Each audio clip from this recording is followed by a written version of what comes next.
You're up.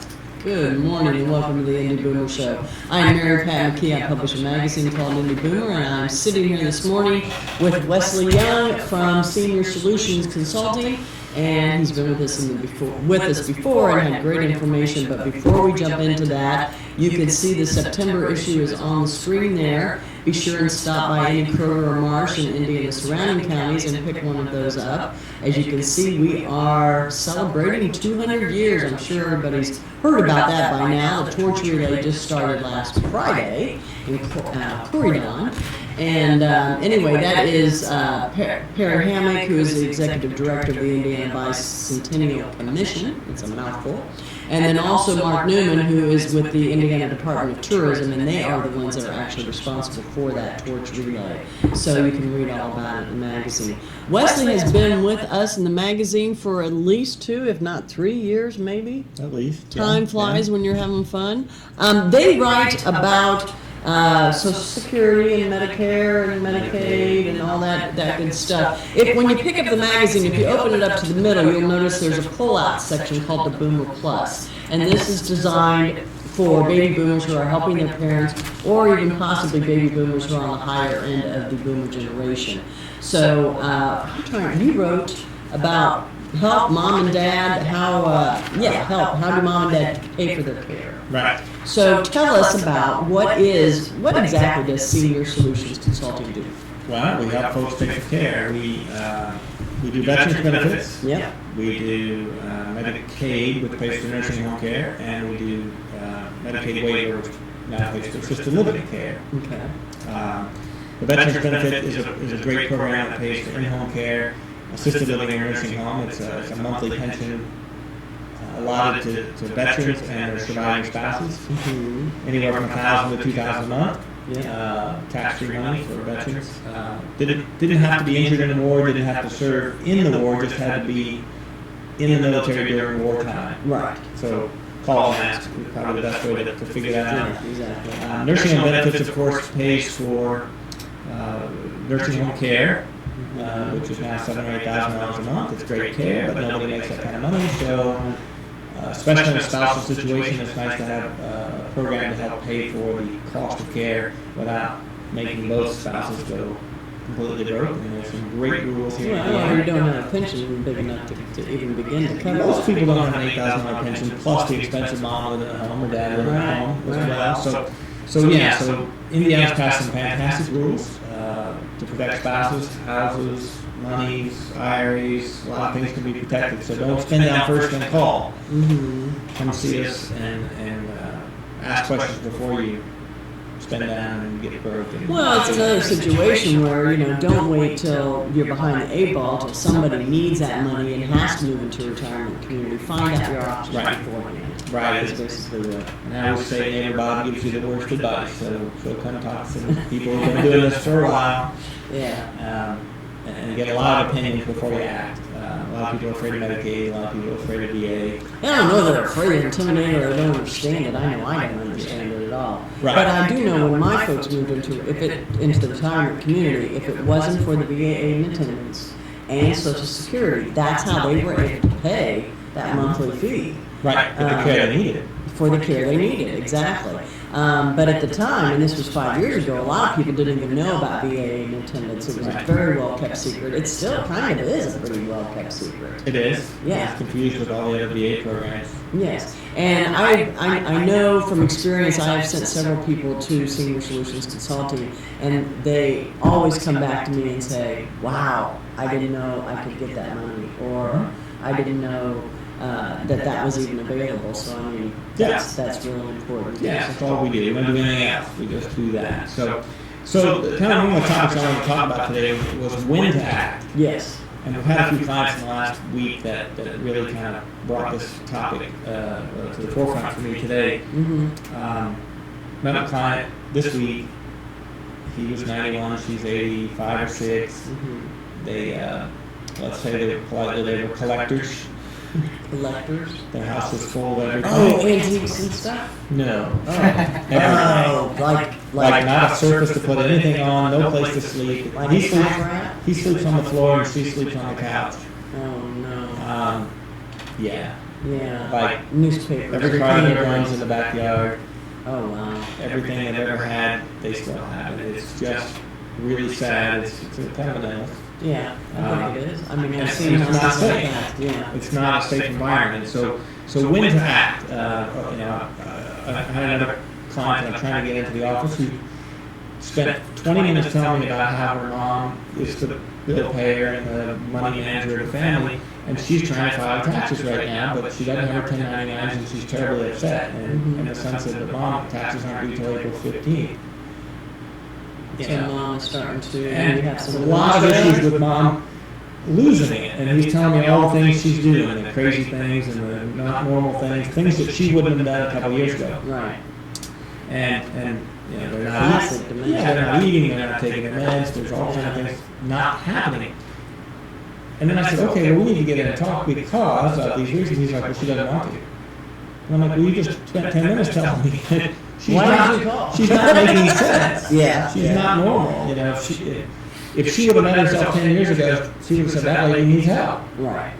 Right? And then the son immediately climbs up and says, well, she doesn't want to. I'm like, well, if she was bleeding, would you take her to the hospital? Well, of course I would. All right. That's a good analogy. Well, and if, I always say, kind of use this analogy of when you're 8 years old, and you're a parent of an 8-year-old, what do you do for them? Well, you make sure they have a roof over their head, you make sure their clothes are clean, you make sure they're eating their food. If they want to play, they can play in the house or the backyard, but not in the street. Right. Right? And then you just set some rules for people. Why? Because you love them, not because you want to control them or rule them or mean to them. You do it because you love them and you want them to be cared for and healthy. Right. So when you go from 8 to 98, you're in the same spot. And kids need to do that role reversal and say, well, that sounds like the problem there. yeah, that's my parent. I need to respect them, but it's kind of time to stop listening to everything they need and want and start saying what is the most important thing for them to do. When you have to unplug that and say, if they were 8-year-old, what would you do? Well, I'd make sure they had a roof over their head. I'd make sure that they had food and they were drinking water and taking their meds and all the things. Then when the kids turn around and say, well, Mom doesn't want to, and they just totally stop, I think you're really doing a disservice to your parent. It's time to act. Right. Well, and when, Mom is showing those kinds of signs, that's, she's not making good, clear decisions. But it's, I mean, you gotta feel for people to a degree because it's hard. We weren't trained, we weren't raised to do that role reversal that you're talking You respected your parents for all those years. Yeah. Right. And one of them is driving. I mean, we've had kids get us, our office, in between their parent and them on the driving issue, saying, look, Wes and those guys say you can't drive anymore. And the guy says, well, they told me, driving wasn't a part of getting VA benefits yesterday. So they try to pin us in the middle. And the argument always is this, the senior man usually, sometimes, everybody gets stubborn. Yeah. But they say, I know how to drive. Well, that's not the question. You know how to drive. It's your ability to drive safely. And react. That's what we're talking about. Yeah, exactly. And we've all seen people just pull out on the motorway and didn't even look, or not be able to stop, or not be able to park, or end up in the middle of a store because you hit the wrong pedal. And it's, I tell some of my clients, it's great if you want to go out there and drive and kill yourself, we'll miss you. We love you, we'll miss you. But don't hit a handful of kids and their parents. Right. Right? I mean, don't hurt someone else because of your arrogance. Yeah. Well, it's all about safety. It is all about safety, and it's a really hard thing to do. And I think the DMV does. I know there's some organizations that do driving safety courses. Yes, AAA for one. Yeah, and I think there's even a private firm that I've heard of that makes you sign a contract that if you fail, we're going to take your license. So if you're going to prove that you're such a good driver and you fail, we're going to take your license. Right. And they know that up front. So again, and back to my client that said his mom didn't want to do it, you're putting yourself in a situation to where now you're going to wait for a bad event before you make a decision. And that's when you get behind the eight ball. And the bad event is somebody took advantage of my parent and drained out their bank account, or mom fell, or dad got lost and ended up in Shelbyville, trying to get to the gas station. You see more and more of those silver alerts. Yeah, and you just, it's so sad when people come in and say, well, mom fell and lay there for a couple days before we found her, and now, hopefully she made it. Yeah. But now, it's like, well, why didn't we act earlier? And it is a very hard thing to do, but if at the end of your parent's life, if you look back and said, when she started to fail, I made her go to assisted living. I made her go, get home care. I made her go to a nursing home. I made her do something. And we got her the best care we could get her. She didn't like it, but she lived a nice full life because we got her the care. She may not have been happy about it. Right. Kind of like the kids, it's 9 o'clock, come in, you gotta go to bed. I don't want to, I'm mad about it. Well, it's the best thing for you. But if you look back at your life and say, well, gee, I left my mom at home, she laid on the floor and died because I let her You didn't act. outbully me on when I should have acted for her. Right. Now I gotta live with that. Or I intervened, I put her in assisted living maybe a month or two before she could have or should have gone. But she got great care, she met people, she had food, she got her meds, she lived a good healthy life, she didn't fall, no one took advantage of her, she wasn't in the house by herself all winter long. Right. If you had to look back at your life and say what you did for a parent, how you acted, which one would you rather look back on and say? Well, I'm curious, why did the gentleman call you and then tell you she didn't want to come? Why? He knows he needs help. You're exactly right. Yeah. And then I said, well, let's get on. Well, shit.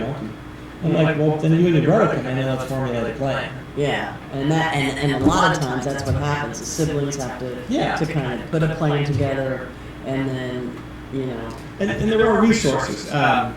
You have adult protective services. Yeah. I mean, they don't have the white coats in the van anymore. I barely remember that, but I always had these on cartoons and different shows where they'd send the white coats out after you. Well, now I have adult protective services. So if there is an unhealthy situation, you open the refrigerator and there's nothing but spoiled food and there's no way to drive and it's just bad things going on. Or even like your other folks that you mentioned, the people that they're sleeping on the couch, and that's not a safe fall risk. Well, it's probably very, very dirty as well. Yeah. So again, that sometimes you help even though you feel like it's not what they want. You're still helping, and you need to figure out what is right and wrong. I saw pictures of the house that they live in, and there's stuff everywhere. I don't even know if the heat can run in the house to keep that house warm. I don't know if it's not a fire hazard. They could get out, the fire department could get in, or they're even eating. Do they not have children or anything? No children. See. So Sequoia is a good resource there. Sequoia is great. That's Council on Indy. Council on Aging. Yeah.